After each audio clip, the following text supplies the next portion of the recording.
Oh my God, this is so beautiful. Don't lock down the country. Don't impose curfews. Don't close schools. Let Americans decide for themselves and celebrate Thanksgiving. Yeah, no, I absolutely want to die this Thanksgiving. I've been waiting for somebody to give me the chance. Sweet. Just yeah, don't lock down the country. We're gonna die. Don't impose curfews. We're gonna die. Don't close schools. We're gonna die. Let Americans decide for themselves. Like you do realize we can decide every other aspect of life. We can still go out. We can still cheat the system and have parties. We can still not heed social distancing guidelines and other public health ordinances and do whatever we want. Like, the only thing that you're advocating here for is let America decide if they want to catch COVID or not. And, like, I feel like as a leader, you probably just shouldn't do that. Considering the death toll that we're literally spiraling on right now, maybe perhaps that's just not a great decision. But then again, what do I know? I'm just a guy on Twitch who literally can't stand you people. Oh my fucking God. Yeah. Yeah. Bro, it's gonna hit the point where like it's 250,000. Told you, like I was messing with people and I was like, we'll hit 250 by December. It's November and we're over 250. Like no way. No way. No way. Yeah, no, yeah, I was just about to say that. Letting people decide for themselves whether to spread coronavirus is exactly like letting Americans decide for themselves whether to drive drunk. Just because you can, let Americans decide for themselves. You're going to kill other people too. You're going to kill other people too. I don't get. If this was a thing that you couldn't transmit to other people unless like you were in like you needed blood contact or whatever, sure, whatever the fuck. But the fact that you breathe and you could give it to a whole room of people and you wouldn't even know it, that's why we got to cancel that shit. Imagine going to a Thanksgiving dinner with 18 people and one of them is asymptomatic. Everybody dead at the end of it. Everybody dead at the end of it. Everybody coming through with health issues. Everybody's going to spread that on to other people. And because they don't know you have it, because you're asymptomatic, they probably won't get tested. And since they won't get tested, they're going to end up spreading it before it either starts showing symptoms or just becomes asymptomatic altogether.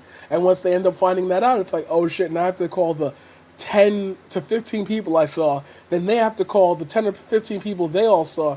So let's talk about expanding numbers really quickly. I'm just going to do this in a very simple calculator form. So if you go to a Thanksgiving, we're going to make the numbers simple. If you go to a Thanksgiving meeting and you see 10 people, that's 10 times you, and let's say you're the asymptomatic person. You've given it to 10 people. Out of those 10 people, let's say 5 start showing symptoms and the other 5 don't. So you're still at 10. I'm not going to let go of that 10. You all disperse and you end up finding out a day later that you have it. Cool. You have not infected anyone else. Somehow you've gotten lucky. You haven't infected anyone else, but those 10 people still exist. Every one person has seen another 10 people at that point. So let's say they all got it. That one Thanksgiving spread it out to 100 people. 100 people in the matter of days since you yourself have gotten it. So those 100 people now all have to, let's say they all run into 10 people on their own. Let's say all of these people are, so with those 10 people, we're going to disclude the original 10 that had to contact the 10 people. So that's 90. Those 90 people have to contact their 10 people. Do you see where the problem compounds?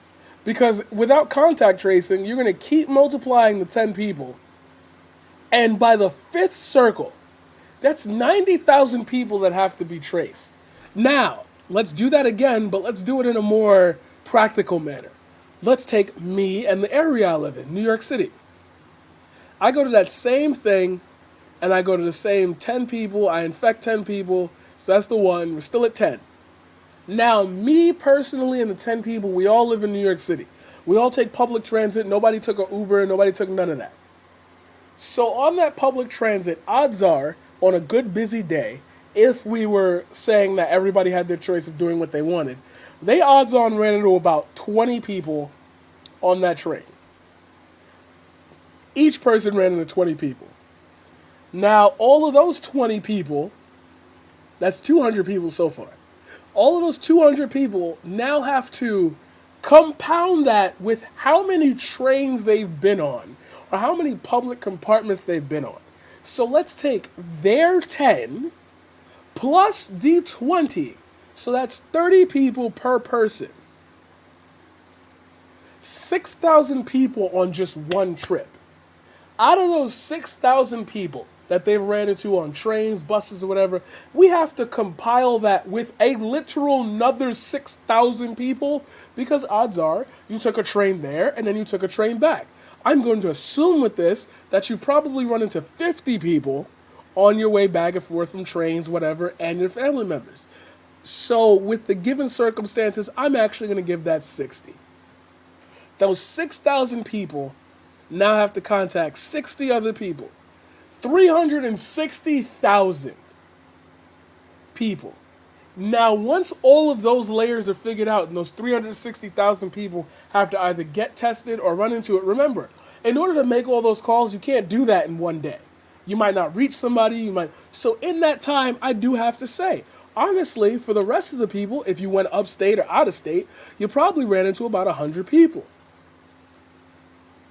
We are already at 36 million people that need to be contacted and traced from one Thanksgiving meal if you lived in New York City. That's more than the amount of people who live in New York City. Do you see why you can't open shit? Do you see why you can't do any of this? Pure logic states that once you start compounding the infections, you're ending up with a widespread problem from just one person in a meeting of 10 people. That's why you need to shorten it. If I started this with just 5 people, let's say we limited the gatherings to 5 people, and we did the same calculations, I think then this one was by 20, and then we have to say that each of these people by 30, and then we have to say each of those by 50. That was the one. Look at that, 1.5 mil. Look how 36 million to 1.5 mil, just by limiting the amount of people you're in contact with to half. If people explained it like this, I feel like more people would get it. But that's not going to happen. That's not going to happen because we're still going to run into idiots who say shit like, don't lock down my country, don't impose curfews, don't do any public health. Let the Americans decide. Then why the fuck do we have a government? Like, aren't you supposed to be the top experts in your fields that give us the guidance to understand how to deal with it? No way, son. No way, son.